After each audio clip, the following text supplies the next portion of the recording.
내게 주신 시련은 감사였죠. 나의 고난은 하나님의 크신 배려, 내 기도 듣고 계신 것, 내가 숨을 쉬는 것, 그것만으로 나는 감사해. 나의 가시 거절하신 것 감사. 놀라운 기적 하나 없어서 감사. 특별해지는 것보다, 높아지는 것보다 오늘을 살게 하심 감사.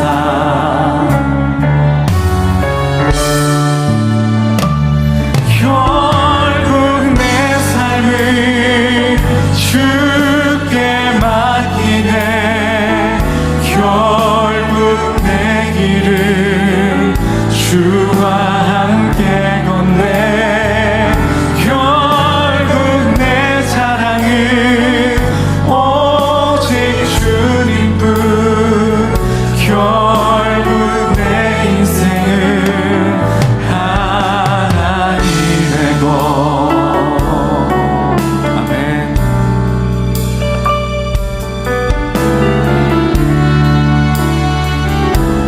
다시 한번 나의 가시 거절하신 것 감사. 나의 가시 거절하신 것 감사. 놀라운 기적 하나 없어서 감사. 특별해지는 것보다, 높아지는 것보다 오늘을 살게 하신. 결국 우리의 삶은 주님의 것입니다. 결국 내 삶을 주께 맡기네. 결국 내 길을 주와 함께 걷네. 결국 내 사랑은 오직 주님뿐. 결국 내 인생은 다시 한번 결국 내 삶을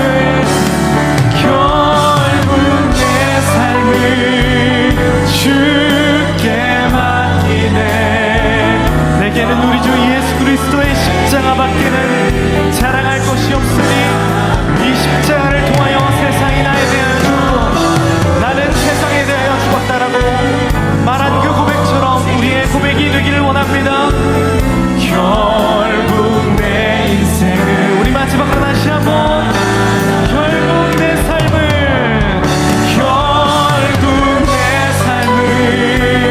주께 맡기네. 결국 내 길을 주와 함께 걷네. 결국 내 사랑은 오직 주님뿐. 결국 내 인생은, 결국 우리의 사랑은, 결국 내 사랑은 오직 주님뿐. 결국 내 인생은 하나. 할렐루야. 우리 주님께 감사와 영광의 박수 드리기 원합니다. 결국 우리의 인생 우리 주님의 것이 될 줄로 믿습니다.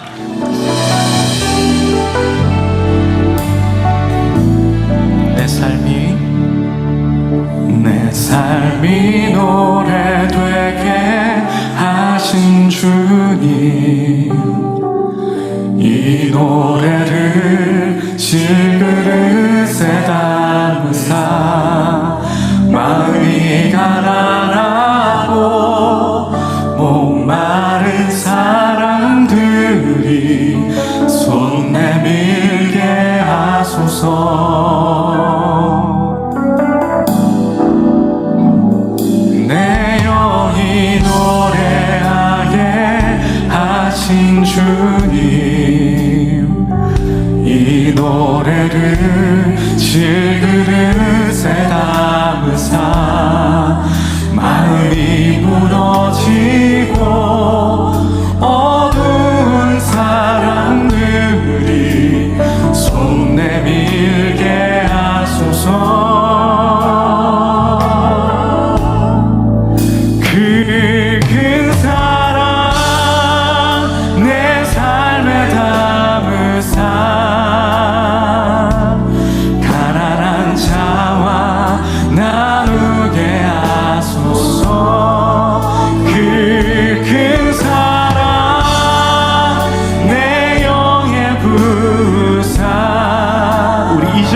자와 나누게 내 영이 노래되게 하신 주님, 내 영이 노래하게 하신 주님, 이 노래를 주 그릇에 담으사 마음이 무너지고 어두운 사람들이 손 내밀게 하소서.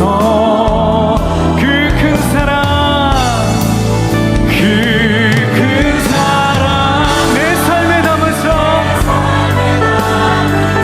가난한 자들과 가난한 자와 나누게 하소서.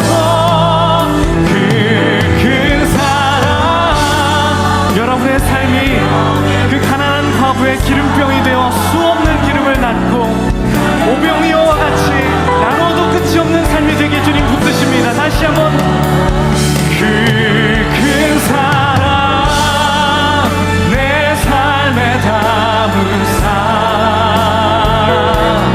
가난한 자와 나누게 하소서. 그 큰 사랑, 쓰고도 남는 은혜, 넘치도록 부으시는 은혜 받기 원하시는 분들, 우리 마지막으로 두 손 높이 들고 우리 주님께 찬양할까요? 그 큰 사랑 내 삶에, 그 큰 사랑 내 삶에 담으사 가난한 자와 나누게 하소서. 그 큰 사랑 내 영에 부으사 가난한 자와 나누게 하소서. 가난한 자와 나누게 하소서. 가난한 자와 나누게 하소서. 할렐루야. 우리를 그렇게 사용하실 주님을 함께 찬양합니다.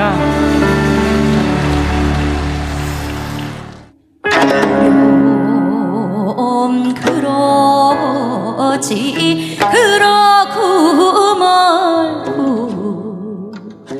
세상을 이기신 주님만을 따르리. 하나님이 세상을 이처럼 사랑하사 독생자를 주셨으니 주님만을 따르리. 두려움 그러지 그러고 말고 세상을 이기신 주님만을 따르리.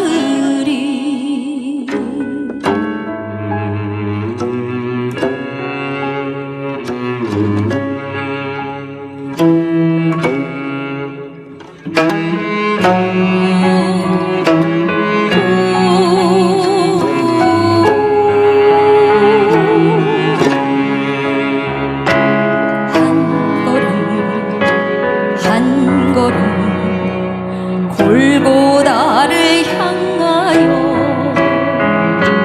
무거운 십자가 지고 가신 예수님, 가시관 쓰고서 온갖 조롱 당하며 죄 없는 예수님 속죄 안에 계셨네. 내가 지고 가야 할 십자가 예수님 날 위해 져 주셨네.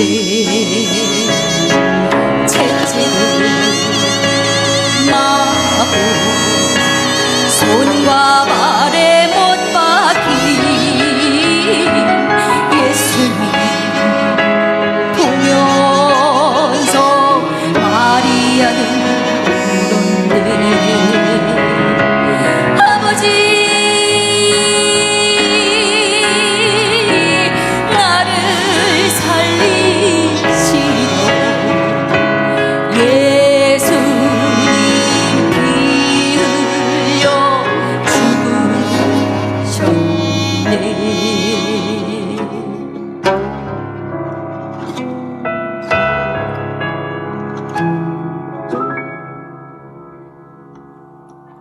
어려움 그렇지 그러고 말고 세상을 이기신 주님만을 따르리.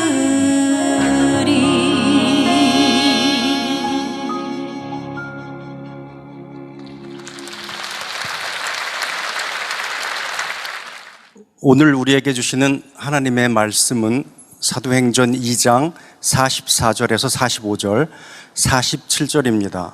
사도행전 2장 44절에서 45절, 47절입니다. 믿는 사람이 다 함께 있어 모든 물건을 서로 통용하고 또 재산과 소유를 팔아 각 사람의 필요를 따라 나눠주며 하나님을 찬미하며 또 온 백성에게 칭송을 받으니 주께서 구원받는 사람을 날마다 더하게 하시니라. 이는 살아계신 하나님의 말씀입니다. 아멘.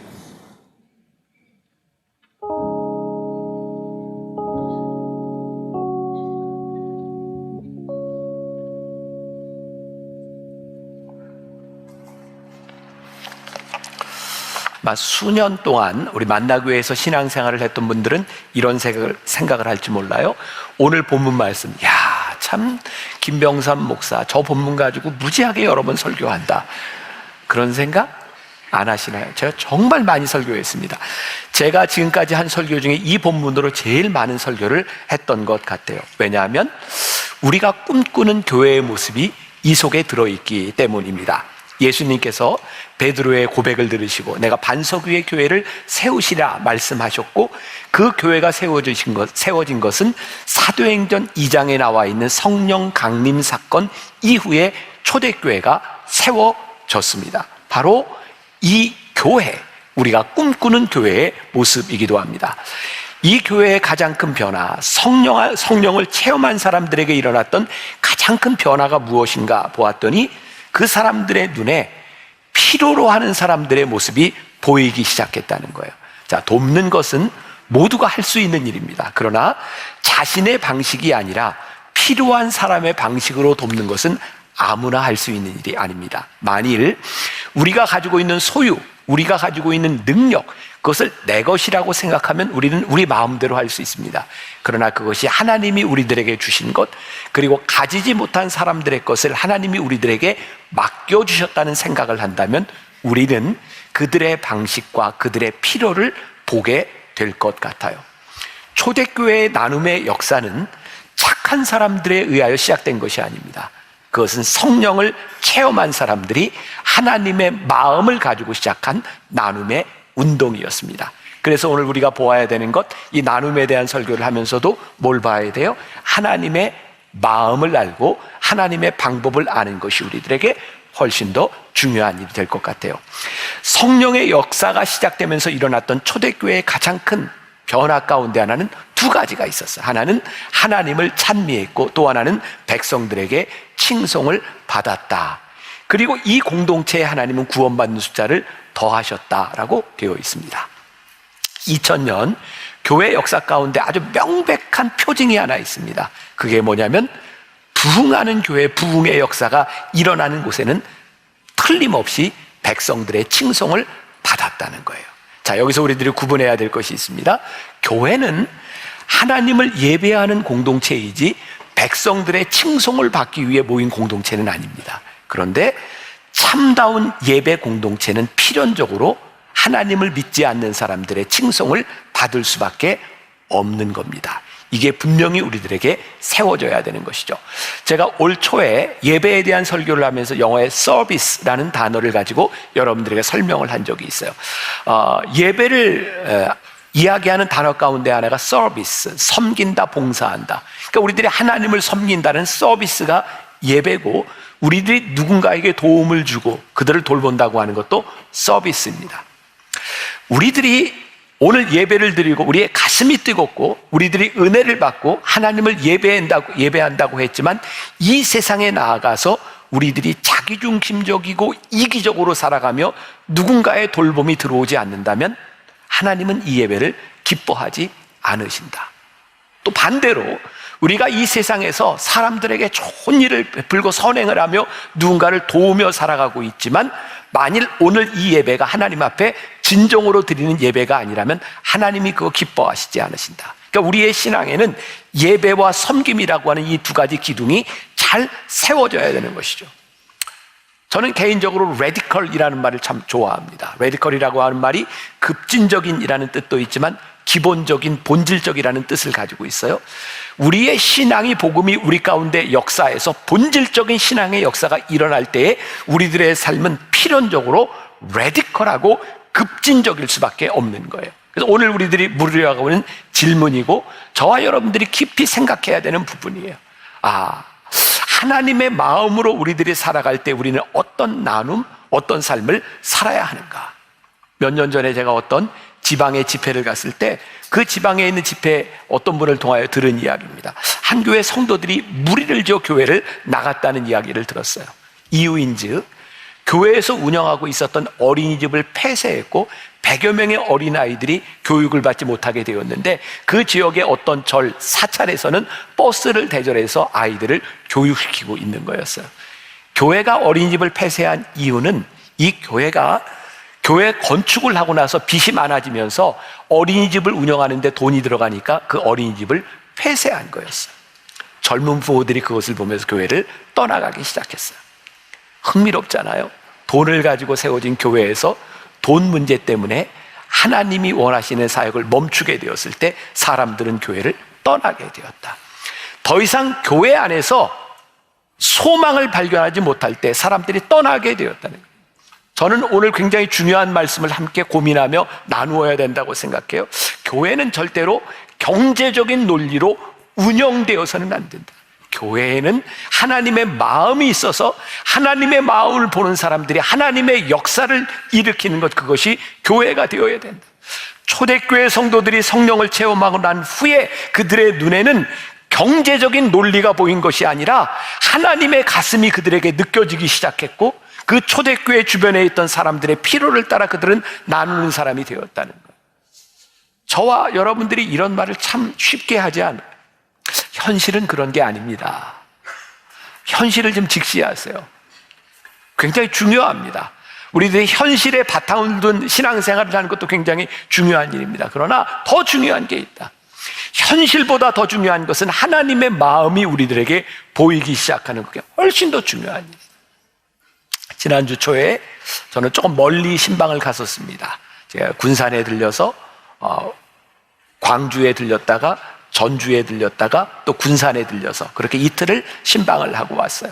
제가 거기에 간 이유는 젊은 청년들 가운데, 우리 교인들 가운데 그곳에서 신앙생활을 하는 사람이 있고 미디어로도 예배를 드리지만 매주 한 주도 빠지지 않고 광주에서 올라오는 청년들이 있었어요. 벌써 몇 년째.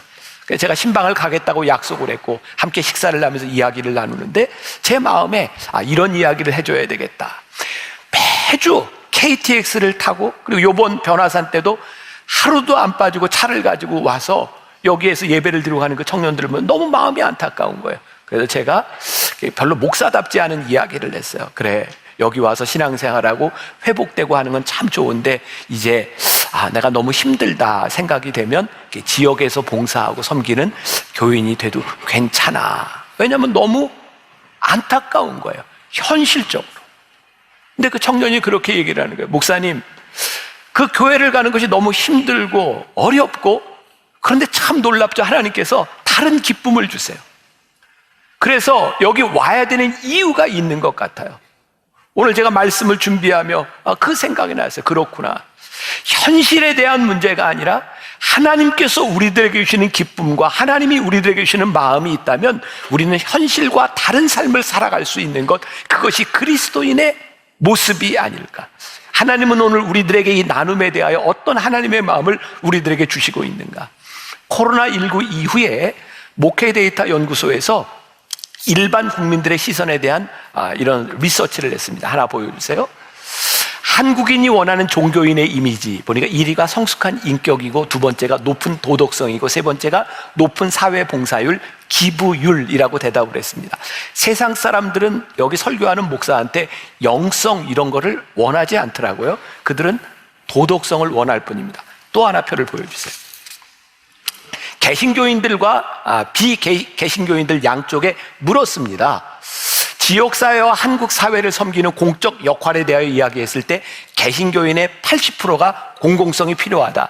그리고 개신교인이 아닌 일반 사람들 83%가 공공성이 필요하다라고 대답을 했어요. 이제 몇 개의 리서치가 되어 있지만 그냥 넘어가 보겠습니다. 사람들이요, 교회에 대하여 뭘 원하는가 봤더니 이 세상 안에서 공공성의 역할을 좀 감당했으면 좋겠다.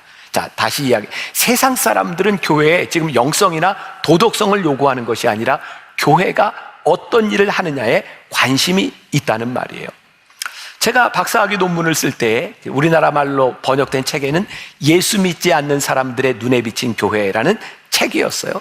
그때 제가 논문을 쓰면서 교회가 성장하고 교회가 올바른 역할을 감당하기 위해서 세상 사람들의 눈으로 교회를 봐야 되겠다라는 거였어요. 자, 다시 오해할까봐 이야기를 합니다. 교회가 하나님의 마음보다 사람의 마음을 먼저 생각해야 된다는 것이 아니에요. 하나님의 마음으로 목회하고 하나님의 마음으로 사역하는 교회에는 필연적으로 세상 사람들의 마음을 움직일 수 있는 일들이 일어난다는 거예요. 왜냐하면 하나님은 어떻게 해서라도 구원받는 숫자가 늘어나기를, 구원받는 숫자가 많아지기를 원하시기 때문에 하나님의 마음으로 사역하는 교회에는 세상 사람들의 마음을 움직이는 역사가 일어날 수밖에 없다는 거예요. 제가 2004년 만나교회 담임 목사가 되었을 때에 저는 좀 이제 독특한 사람이죠. 그냥 리서치를 했어요. 전문기관에 의뢰해서 예수를 믿지 않는 분당에 있는 사람들과 우리 교인들에게 물었어요. 여러분들은 만나교회가 어떤 교회가 되었으면 좋겠습니까? 예수 믿지 않는 사람들에게 물었더니 1위가 뭐였냐면 구제하는 교회가 되었으면 좋겠다. 저는 그런 생각을 했어요. 우리 만나교회가 세상 사람들에게 매력적인 교회가 되었으면 좋겠다. 세상 사람들이 교회를 바라보며 소망을 가졌으면 좋겠다. 그리고 저는 우리 교인들에게도 그 당시에 물었습니다. 20년 전이에요. 여러분들은 만나교회 담임 목사가 어떤 사람이 되었으면 좋겠습니까? 물었더니 몇 가지가 나왔어요. 전 그런 생각이 들었어요. 이왕 목회를 하고 만나교회 담임 목사가 되었는데 우리 교인들이 좋아하는 목사가 되었으면 좋겠다. 지금 여러분들의 눈에 꿀이 뚝뚝 떨어지고 반응이 제 마음에 상처를 주고 있어요. 이왕 목회할 거 내가 교인들에게 좋은 목사였으면 좋겠다. 하나님께서 이 땅 위에 교회를 세워주셨는데 예수를 믿지 않는 사람들에게 매력적인 교회가 되었으면 좋겠다. 여러분, 베드로가 사도행전 2장에 성령을 체험하고 나서 초대교회가 세워지고 복음을 전할 때 하루에 3,000명, 5,000명씩 부흥하는 역사가, 회개하는 역사가 일어났다고 되어 있어요. 여러분, 2000년 전 예루살렘이라고 하는 도시를 생각해 보세요. 아니, 어떻게 SNS가 있는 것도 아니고 광고지를 돌린 것도 아니고 어떻게 사람들이 3,000명, 5,000명씩 모였을까? 지금 우리의 기준으로가 아니라 그때 사람들이 모일 수 있었던 이유는 저는 명백하다고 생각해요. 그들이 교회와 복음에 대한 매력을 가지고 있었다는 거예요. 들어볼 만하다. 그리고 들어봐야 되겠다. 그리고 그때 복음을 전했을 때에 3,000명, 5,000명씩 회개하는 역사가 일어났다는 거예요. 교회의 가장 큰 사명 가운데 하나가 교회를 통하여 하나님이 나타나는 거예요. 하나님을 볼 수 있도록 만드는 거예요. 오늘날 교회의 문제는 착한 일을 하지 않는 것이 아닙니다. 교회가 수없이 많은 착한 일을 하는데 하나님이 드러나지 않는 거예요. 교회가 드러나고 우리의 인간적인 면들이 드러나고, 그래서 교회가 매력을 잃어버리는 거예요. 저는 성경의 원리에 근거해서 보면 하나님이 드러나는 교회의 사역이 이루어지기 시작할 때 교회는 필연적으로 매력적인 교회가 될 수 있다. 그래서 2004년 우리들이 비전 선포식을 할 때, 그때 교회가 이 땅의 소망입니다라는 슬로건을 걸었을 때 전 가슴이 뛰었어요. 하나님, 그런 교회가 되었으면 좋겠습니다. 이 땅의 소망이 되는 교회가 되었으면 좋겠습니다. 자, 하나님의 방법을 따라 우리들이 나눈다고 하는 것이 어떤 의미일까? 제가 오늘 말씀을 준비하면서 저에게 떠오른 성경 구절이 하나 있었어요. 출애굽기 16장 17절부터 18절. 이게 어떤 상황일까 상상을 하면서 우리 같이 한번 봉독해 보겠습니다. 시작. 이스라엘 자손이 그같이 하였더니 그 거둔 것이 많기도 하고 적기도 하나 오멜로 되어 본즉 많이 거둔 자도 남음이 없고 적게 거둔 자도 부족함이 없. 각 사람은 먹을 만큼만 거두었더라. 자, 하나님께서 이스라엘 백성들을 출애굽시키시면서 광야에서 만나를 주셨어요. 그리고 명령하시죠. 너희들 오늘 필요한 분량만 거두어. 다음 날까지 거두면 그거 다 썩게 되어 있었어요. 안식일을 제외하고는 너희들이 오늘의 분량만 거두라고 말씀하셨어요. 근데 오늘 말씀해 보니까 기가 막힌 거예요. 모든 사람에게 먹을 만큼의 분량만 남았다는 거예요. 자, 상상을 해봅시다. 당시 장정만 60만 명이 넘는 사람들이 출애굽했으니 그 공동체 안에 있었던 사람들은 어떤 사람이었을까? 그 중에는 지체가 부자유한 장애인, 팔을 못 쓰거나 발을 못 쓰거나 걷지 못하는 사람이 없었을까? 아니요, 저는 확률적으로 비슷한 숫자의 장애인들이 그 자리에 있었을 것이라고 생각해요. 아침에 만나가 내렸지만 그 만나를 거두는 일을 할 수 없는 사람도 있었을 것 같아요. 많이 거둔 사람도 있고 적게 거둔 사람도 있고 그들이 능력에 따라 거뒀을 텐데 놀라운 일이 일어난 거예요. 모두에게 부족함이 없이 먹을 만큼이 채워졌다. 어떤 일이 있었을까요? 많이 거둔 자가 거둘 수 없는 자에게 주었을 겁니다. 그래서 그 공동체 안에 많이 거두기도 하고 적게 거둔 사람이 있는데 모두에게 부족함이 없이 채워졌다라고 말을 하고 있는 거예요. 그게 광야에서 만나를 주셨던 하나님의 원리였어요. 그 원리가 초대교회에 나타나게 된 거죠. 사도행전 2장 44절과 45절, 오늘 우리가 읽었던 본문 말씀이에요. 믿는 사람이 다 함께 있어 모든 물건을 통용하고 또 재산과 소유를 팔아 각 사람의 필요를 따라 나눠주며. 하나님의 원리가 초대교회에 나타났고 하나님의 원리가 실현되는 교회를 바라보며 사람들이 그 공동체를 칭송했다라고 되어 있는 거예요. 사도행전 20장 35절에 아주 인상적인 구절이 있습니다. 주 예수께서 친히 말씀하신 바 주는 것이 받는 것보다 복이 있다 하심을 기억하여야 할지니라. 자, 여러분들에게 물어보겠습니다. 주는 것이 복됩니까? 받는 것이 복됩니까? 제가 그런 이야기를 들은 적이 있어요. 어떤 분이요, 정말 형을 잘 뒀어요. 그 형이 어려울 때마다 도와주는데 사람들이 그걸 바라보면 너무 부러워하는 거예요. 야, 나도 저런 형 하나 있었으면 좋겠다. 제가 그런 얘기를 했어요. 저런 형을 부러워하는 동생이 되지 말고 동생을 도와줄 수 있는 형이 되게 해달라고 기도하세요. 우리는 무엇을 부러워하고 있는가? 우리들이 누군가에게 나눠줄 수 있는 것이 복되다라고 하는 것을, 우리들이 나눔에 대한 말씀을 듣고 함께 고민할 수 있는 것이 우리들에게 축복이라고 하는 것을 우리들이 기억하고 있는가? 사랑의 나눔 있는 곳에 하나님께서 계시도다. 사랑의 나눔, 사랑의 나눔 있는 곳에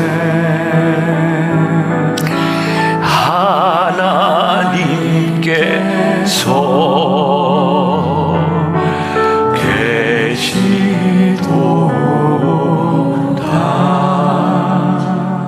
오늘 제가 나눔에 대한 설교를 합니다.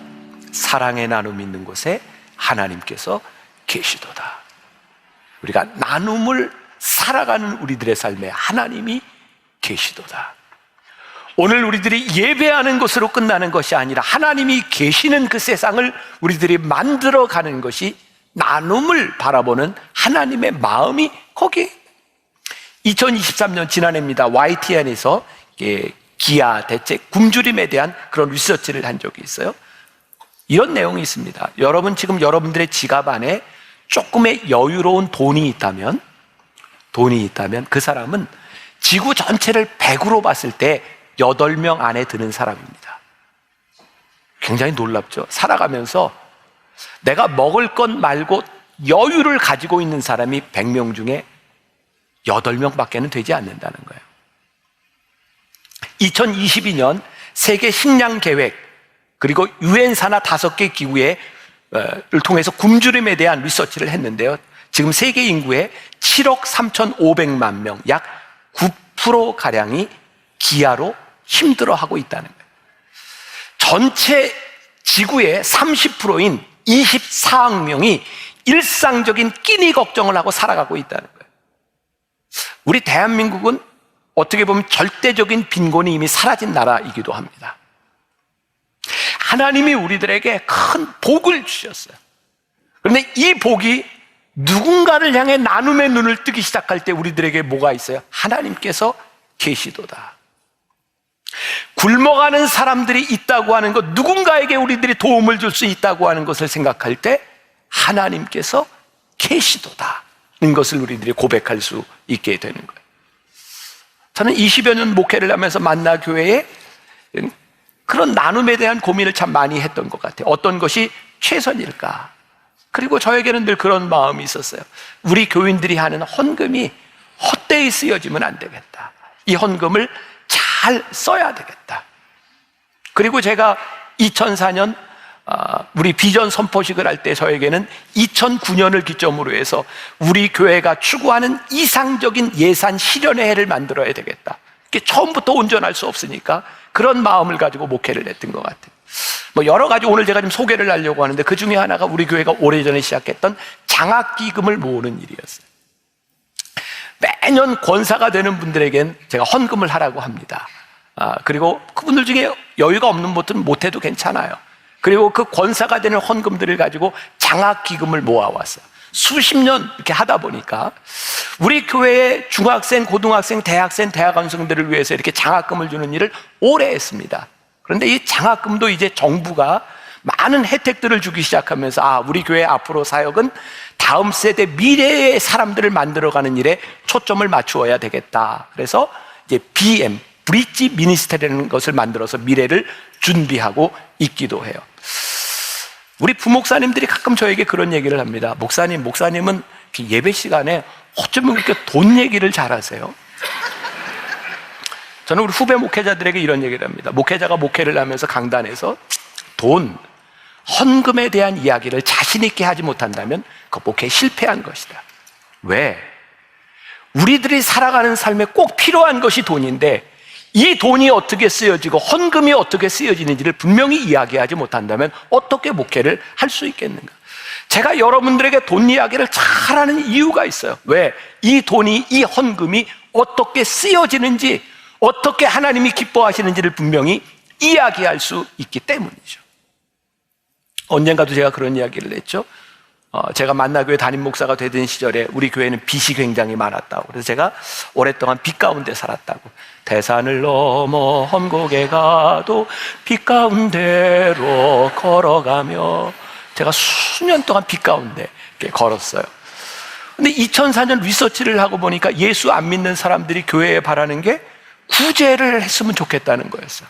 그때 빚이 참 많은 상태에서 우리 교회 장로님들한테 그런 얘기를, 지금은 다 은퇴들 하셨는데, 이 주변에 있는 어떤 단체에서든 복지기관에서는 도와달라고 하면 무조건 도와줍시다. 놀라운 일이 일어나기 시작했어요. 부활절과 크리스마스가 되면 어떤 스님이 저에게 늘 화분을 보냈습니다. 축부활, 그리고 어떤 스님, 크리스마스 때. 왜냐하면 불교에서 운영하는 그 기관을 저희가 도왔어요. 여러분 이상해 하세요? 저에겐 그런 생각이 들거든요. 지금 그 스님도 그 복지관에 있는 사람들도 잠재적 그리스도인들인데 교회가 그들의 마음을 열고 그들을 돕는 일은 하등의 잘못된 것이 아니다. 우리들이 어떻게 우리들에게 주어진 자원을 쓰느냐에 따라 그들의 마음을 열어놓고 복음을 전할 수 있다는 것은 굉장히 놀라운 일이고, 그리고 그 당시에는 소위 말하는 차상위 계층이라고 해서 정부의 도움을 받지 못하는 그런 세대들을 돕는 일을 했어요. 그래서 구청에서도 동사무소에서도 고민이 되는 게, 이 사람은 정부의 도움을 못 받는 사람인 거예요. 그런 사람이 있으면 만나교회로 연락하세요. 우리가 20년 동안 계속 그 일들을 했어요. 저희 교회가요, 구청과 동사무소와 시청과 관계가 참 좋습니다. 어려운 일이 있으면 그 구청에서, 교회가 해결해야 될 일이 있으면 구청에서 도와줘요. 요즘 세상이 많이 바뀌었어요. 복지 정책을 정부가 주도해야 합니다. 이제 우리들이 사람들을 돕는 일, 지금도 우리들이 굉장히 많은 개인들과 단체들을 돕는 일을 하고 있지만, 이거 가지고는 안 되겠다. 이제는 정부에서 그 기금을 가지고, 복지 기금을 가지고 누군가를 도우려 하는 그 예산들을 필요한 사람들에게 잘 분배할 수 있도록 교회가 오히려 사회복지사나 사람들을 하이어해서 그 사람들이 상담을 하게 하고 받아야 되는 마땅한 정부의 도움을 받게 하는 것이 훨씬 더 효율적인 일이겠다. 우리 만나교회가 나눔 사역에 대한 다음 단계를 또한 고민하고 있는 일이기도 해요. 저희 가정에는 제 아내와 딸, 아들 저 넷인데 2명이 장애 등급을 받았어요. 제 딸하고 제 아내가. 얼마 전입니다. 제가 제주도에서 비행기를 타고 올라오는데 시간이 좀 촉박했어요. 이거 어떡하지? 그런데 제 아내가 회심의 미소를 띠면서 복지카드를 딱 보여주더라고요. 이거 가면 빨리 들어갈 수 있다고. 그래서 제 아내를 뒤따라서 제가 보호자가 돼서 빨리 장애인 패스하는 대로 들어갔어요. 얼마나 대견한지. 너무너무 대견한 거예요. 이야, 그 카드 잘 받았다. 그리고 제가 그랬더니, 이 카드 때문에 1년에 200만 원 정도의 세금을 다시 환급받게 되었다. 이야, 정말 잘했다. 근데 갑자기 그런 생각이 들었어요. 우리는 이렇게 복지카드를 가지고 이런 것들을 잘 활용하고 사용하지만, 장애를 가진 사람들 중에 평생 이런 비행기를 타지 못하고 이런 혜택을 보지 못하는 사람도 참 많겠다. 그리고 제가 주변을 보니까 잘 배우고 잘 사는 사람들은 정부에서 받을 수 있는 혜택들을 다 찾아 먹어요. 그런데 힘들고 어렵고 정보에 어두운 사람들은 받아야 될 마땅한 것도 잘 받지 못하고 살아가요. 우리가 다른 곳에 눈을 떠야 되겠다. 우리 교회가 해야 될 일이 무엇인지를 다시 한번 생각해 봐야 되겠다. 그러니까 나눔은 우리들이 단순히 돈을 나눠주는 것에 대한 부분이 아니라, 믿음을 가지고 하나님을 아는 사람들이 이 시대를 살아가는 사람들에게 어떻게 나눌 수 있는가를 고민하는 사람, 교회가 되는 거죠. 올해 저희 교회 소망부는, 조금 전에 여러분들 화면에서도 보셨지만 저희 교회는 장애 아이들이 예배드리는 소망부 예배가 있어요. 한 번 예배로 시작했지만 그 예배가 많이 부흥했고 2번 예배를 드리고 있어요.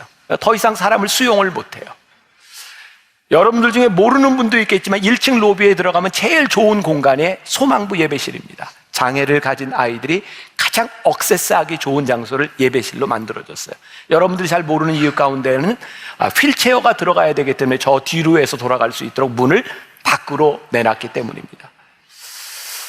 소망부 아이들이, 그리고 토요일에는 이 아이들을 돌보는 토요 학교가 우리 교사들의 헌신으로 매주 토요일 이루어지고 있어요. 장애를 가진 아이를 키우는 부모들은 다 이해가 될 거예요. 정말 힘들어요. 중증 장애를 가질수록 그 아이들에게서 눈을 뗄 수도 없는, 평생을 함께 가야 되는. 우리 소망부가 올해 제주도로 비전 트립을, 3일 동안 비전 트립을 생각하고 있어요. 그 아이들도 물론 평생 타보지 못한 비행기를 타고 우리 선생님들과 함께 한 아이당 한 선생님이 붙어서 가야 돼요. 그 어려운 여정을 함께 하게 될 거예요. 진짜 큰 축복 중에 하나는 그 시간만이라도 3일 동안 아이들로부터 떨어져서 휴식을 얻을 수 있는 부모들이에요. 우리가 참 귀한 일을 계획하고 있다. 근데 저는 많이 두려운 마음이 있어. 혹시 아이들 가서 사고 나면 어떡하지? 문제가 생기면 어떡하지? 그럼에도 불구하고 교사들이 결심을 하고 이런 비전 트립을 떠납니다. 지난 코로나 기간에 우리 교회에서 우리 공동체에 어려움을 당하는 사람을 위해서 공동체 기금 헌금을 했습니다. 정말 많은 액수의 헌금이 모여졌어요. 우리 교회 목회자들이 우리 나눔사역부에서 사람들을 다 선정하고 돕는 일을 몇 차례에 걸쳐서 했는데, 제가 그런 편지를 받았어요. 익명으로 온 편지예요. 교회에서 연락이 왔을 때 고민이 되었대요. 내가 이거 받아도 되나? 나보다 더 어려운 사람이 있을 텐데. 근데 하나님께서 그런 마음을 주시더래요. 네가 받은 은혜를 흘려보내라. 그래서 그 도움을 받았고 그게 너무 감사했다는 거예요. 전 보면 돕는 것도 어렵지만 도움을 받는 것도 쉽지 않습니다. 때로는 자존심이 상하기도 하고 내가 왜 이렇게 되었나. 근데 하나님이요, 그 은혜와 나눔을 여기에서 그치게 하는 것이 아니라 흘러가게 하시는 거예요. 사랑의 나눔이 있는 곳에 하나님이 계심을 보게 하는 거예요. 우리 교회 놀라운 사역 가운데 하나가 호스피스 사역이잖아요. 여러분 혹시 아세요? 제가 호스피스 이사장인 거? 제가 이사장. 오래전이죠. 만나교회 병원 원목으로 사역하던 목사님이 호스피스에 대한 꿈을 꾸고 시작을 했는데 그분이 갑자기 폐암으로 돌아가셨어요. 이 사역은 끝났겠다라고 생각했는데 그분의 죽음 위에 하나님이 씨를 뿌리셨고 호스피스 사역이 이루어졌어요. 저는 호스피스 사역을 하는 분들을 보면 정말 제가 정말 너무 감사하기도 하고 존경스럽기도 하고, 어떻게 저렇게 말기암 환자들 대소변을 다 보면서 그 냄새 나는 곳에 같이 기도하고 그 영혼들을 위해서 어떻게 돌볼 수 있을까? 만나교회 하늘나리 호스피스가 이 지역의 대표적인 호스피스 사역이 되었어요. 하나님, 우리들이 그렇게 나눌 수 있는, 그리고 그 가정들을 통하여 말기암으로 돌아가시는 그분들을 통하여 그 가족들이 구원받는 역사들을 하나님이 보게 하셨어요. 지난해부터는 보육원에 있는 아이들을 각 가정으로 데려와서 가정이 무엇인지를 경험하게 하고 예배를 드리게 하는 야나 보육사역도 시작이 되었어요. 우리 교회 한사랑마을 목욕봉사, 저도 우리 교인, 저도 이제 몇 번을 함께 가고 우리 교회 모든 장로님과 목회자들은 다 거기에 가게 되어 있어요. 정말 그 몸이 다 장성한 장애 아이들을 목욕시키는 거 쉬운 일이 아니에요. 정말 허리가 끊어지는 것 같아요. 그 단체에서요, 우리 교회에 제일 감사하는 게 뭔지 아세요? 이렇게 한 번도 빠지지 않고 지속적으로 사역하는 단체는 만나교회밖에 없습니다. 이 단체뿐만 아니라 복지관, 은하계집, 많은 일들을 우리 교인들이 함께하고 있어요. 하나님이 우리의 나눔을 통하여, 아니 우리 교회의 사역을 통하여 하나님이 어떤 분이신지를 드러내는 그 사역이 우리 교회에 일어나고 있음이 얼마나 아름다운 일일까. 야고보서 2장 14절부터 17절까지 이런 말씀이 있습니다. 내 형제들아, 만일 사람이 믿음이 있노라 하고 행함이 없으면 무슨 유익이 있으리요? 그 믿음이 능히 자기를 구원하겠느냐? 만일 형제나 자매나 헐벗고 일용할 양식이 없는데 너희 중에 누구든지 그에게 이르되 평안히 가라, 덥게 하라, 배부르게 하라 하며 그 몸에 쓸 것을 주지 아니하면 무슨 유익이 있으리요? 이와 같이 행함이 없는 믿음은 그 자체가 죽은 것이라. 나눔은 쉬운 것이 아니에요. 내 것을 나누어 주는 희생과 내 것을 나누어 주는 섬김이 우리들에게 있는 거예요. 사실 오늘은 전체 주제를 월드 휴먼 브리지에 대한 설교를 하려고 하다가 전체적인 나눔을 다루게 되었어요. 2009년 저는 우리 교회에 하나님이 놀라운 일을 행하셨다. 그게 월드 휴먼 브리지라고 하는 단체를 우리 교회에서 시작하게 된 일이에요. 제가 여러분들에게 별로 이렇게 얘기 안 하잖아요. 그때는 제가 몸이 많이 아파서 늘 병원에 들락날락하면서 제가 15년 전이죠. 죽을 수도 있겠다 생각했던 때였어요. 그때 하나님께서 저에게 주신 물음이었어요. 너 이렇게 살다가 죽어서 내 앞에 오면 내가 너에게 물을 것. 그래서 네가 얼마나 큰 교회 목회를 하다 왔냐가 아니라 너 뭐 하다 왔냐, 그거 물으실 것이다. 그때 제가 거기에 대답해야 되겠다고 생각했어요. 하나님, 제가 뭐 하다가 하나님 앞에 갈 수 있을까요? 근데 그때 제 마음에 하나님이 주셨던 것은 교회의 일이 아니라 하나님의 일이었어요. 많은 교회들이 교회의 일을 하지만 하나님의 영광이 드러나지 않고 오히려 선한 일을 하면서 세상에 손가락질을 받는 일들. 생각해보니까 교회가 선한 일을 하면서 나를 드러내고 선한 일을 하면서 교회를 드러내려고 하니까 하나님의 모습이 보이지 않는 거예요. 이 단체를 통해서 교회의 이름이 아니라 하나님의 이름이 드러날 수 있으면 좋겠다. 그때 저에게 고민이 됐던 게 있어요. 아니, 하나님, 이 세상에는 정말 큰 단체들, 월드비전, 컴패션, 기아대체, 그런 많은 기구들이 있는데 하나님, 지금 우리가 시작해서 무엇을 할 수 있을까요? 근데 하나님이 저에게 아주 명확한 답을 주셨어요. 나는 너에게 많은 것을 원하지 않는다. 그러나 내가 하는 것만큼 이 세상은 변하고 바뀌어질 수 있다. 하나님은 우리들에게 위대한 일을 말씀하시는 게 아니라 우리들이 하는 일을 통하여 변화될 수 있는 것을 꿈꾸게 하셨어요. 월드 휴먼 브리지 관심 있는 분들은 나갈 때 부스에 가서 한번 보고 계세요. 이 단체를 시작하면서 또 하나 고민이 되었던 건, 많은 대형 교회들에서 물론 잘하는 데도 있지만 어떤 재단을 출연하거나 이럴 때 헌금을 빼돌리는 일들, 그 사회의 지탄이 되는 일들, 그런 결심을 해서 하나님, 돈으로 시작하지 않겠습니다. 그래서 저희가 자본금 3천만 원 가지고 시작한 게 월드 휴먼 브리지예요. 그 당시에 우리 권사님 중에 김현주 권사님이 명동에 사무실이 있었는데 그 사무실을 내줬어요. 그래서 시작한 단체. 여러분, 카페 파구스 여러분들이 너무 자연스럽게 보고 있지만 처음 이 파구스가 시작될 때 휴먼 브리지 사역으로 시작했어요. 10개, 20개, 30개 막 브랜치들이 늘어나기 시작했어요.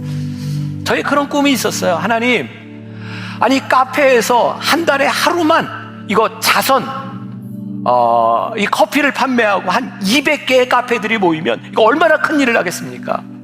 이렇게 물류가 커지다 보니까 여기저기서 잡음이 들리고, 이 카페를 잘 차려도 사람의 이기심이 얼마나 많은지 한 달에 한 번 헌신들을 안 하더라고요. 그래, 이건 끝내자. 그때 이순도 장로님, 지금 원로 장로님이 됐어요. 그분이 정말 많은 헌신을 통해서 이 카페 사업이 시작이 됐어요. 우리 교회 최순식 장로님 지금 은퇴하셨지만 우리 사무총장으로, 지금 김진섭 장로님 사무총장으로 보수를 하나도 받지 않고 사역하셨어요. 물론 우리 직원들에게는 정당한 보수를 줍니다. 그러나 저를 비롯해서 함께 일하는 분들은 하나도 보수를 받지 않았어요. 제가 1원 한 푼, 제가 대표로 되어 있지만 카드 하나 써본 적이 없어요. 그런 결심을 했어요. 하나님, 세상이 교회를 향하여 불투명하다고, 하나님, 세상이 교회를 향하여 너희들은 어떻게 그렇게 돈을 헌금을 쓰냐고 얘기할 때, 하나님, 헌금은 이렇게 쓰는 겁니다. 돈은 이렇게 사용하는 것입니다. 투명한 단체를 한번 만들어보자. 그게 제 꿈이었고 소망이었어요. 함께 일하는 사람들이 어려워해요. 꼭 그렇게까지 해야 되냐고. 근데 저는 그렇게 이야기합니다. 그렇게까지 해야 됩니다. 하나님의 일을 하는 것, 교회 헌금을 쓰는 것이 그렇게 쉬운 일이 아닙니다. 단체가 크지 않지만 하나님께서 정말 좋은 단체로 만들어 주셨어요. 신뢰할 수 있는 단체로 만들어 주셨어요. 우리에게 여러 가지 나눔 사역들이 있습니다. 나가시면서 여러분들 어느 곳에 들리든지 나도 사랑의 나눔이 있는 곳에 하나님이 계심을 믿으며 우리들이 그렇게 하나님의 마음으로 살아가겠습니다. 여러분들이 예배로 끝나는 사람들이 아니라 예배하며 섬기는 삶을 여러분들이 살아갈 수 있기를 주님의 이름으로 간절히 축복하고 권면합니다.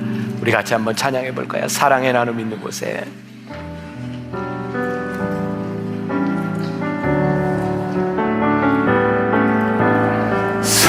사랑의 나눔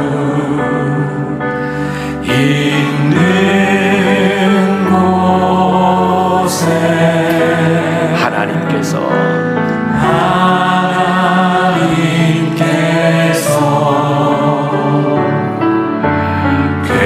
계시도다.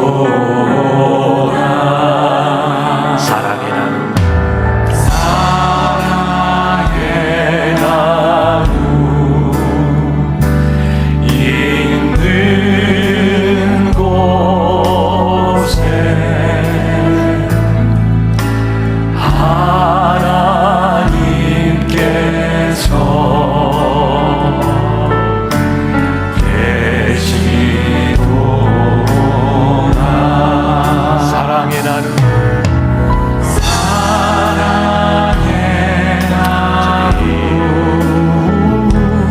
있는 곳에 하나님의 마음이 있는 곳에 나눔이 있는 곳에 하나님이 계시네. 하나님 우리들에게 주신 사명을 정말 감당하는 사람들이 있습니다.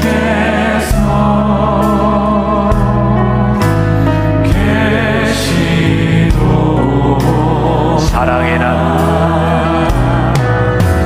사랑의 나눔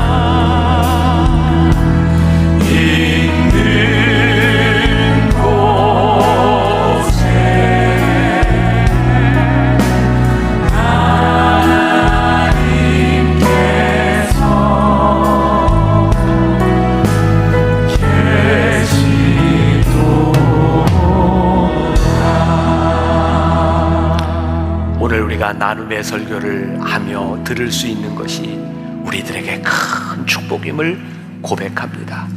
사랑의 나눔이 있는 곳에 하나님이 계심을 우리들이 믿습니다.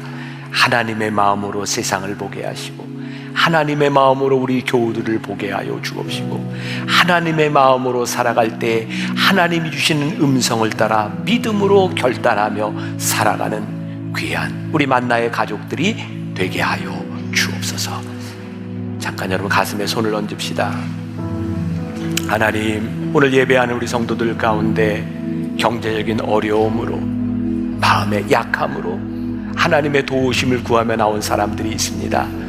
믿음으로 우리의 가슴에 손을 얹습니다. 하나님, 하나님의 능력으로 그의 마음을 치유하여 주옵시고 하나님의 은혜로 덧입혀 주옵소서. 위로하여 주옵소서. 내가 너와 함께하리라. 내가 너를 붙들어 주리라. 하나님의 약속이 가슴에 새겨지게 하여 주옵소서. 하나님, 우리 성도들 가운데 육체적인 어려움으로 우울증으로 공황장애로 수면장애로 견딜 수 없는 시간들을 지나고 있는 사람들이 있습니다.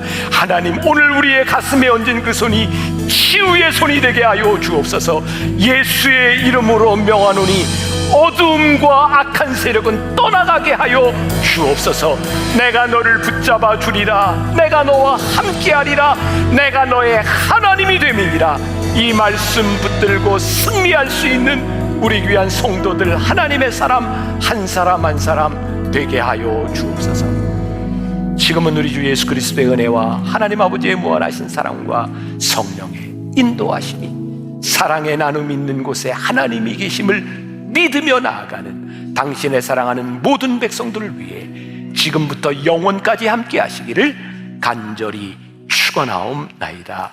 아멘. 지금은 선교 헌금 시간입니다.